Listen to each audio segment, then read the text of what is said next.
दरम्यान America Israel विरुद्ध Iran युद्धामध्ये आता भारत सुद्धा अलर्ट वरती आलेला आहे। गृह मंत्रालयाने सर्व राज्यांना पत्र पाठवले। इराण विरुद्ध इस्रायल यांच्यातील युद्धामुळे मध्य पूर्वेतील तणाव वाढलाय। अमेरिका, इस्रायल, तेहरानसह अनेक बड्या शहरांमध्ये सातत्याने बॉम्ब हल्ले सुरूच आहेत। तेहरानमध्ये सर्वात जास्त नुकसान झाल्याचं सुद्धा दिसून येते आणि याच पार्श्वभूमीवरती आयातुल्ला अली खामेनी यांचा मृत्यू झाला। त्यामुळे इराण बदला घेण्याच्या मानसिकतेमध्ये आहे। इराणने इस्रायलसह 9 देशांना टार्गेट बनवलंय। इराणशिवाय अन्य देशातही खामेनी यांच्या मृत्यूविरोधात प्रदर्शनं सुरू आहेत। यामध्ये भारत सरकारच्या गृह मंत्रालयाने सुद्धा सर्व राज्यांना पत्र लिहून अलर्ट केलं आहे।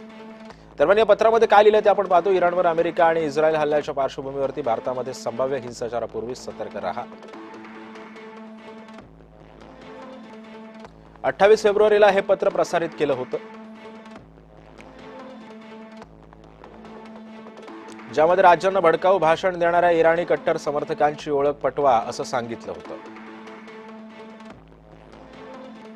या पत्रामध्ये मध्य पूर्व आशियामध्ये सुरू असणाऱ्या युद्धानंतर भारतातील अनेक भागामध्ये होणाऱ्या विरोध प्रदर्शनाबाबत सतर्क केलं होतं।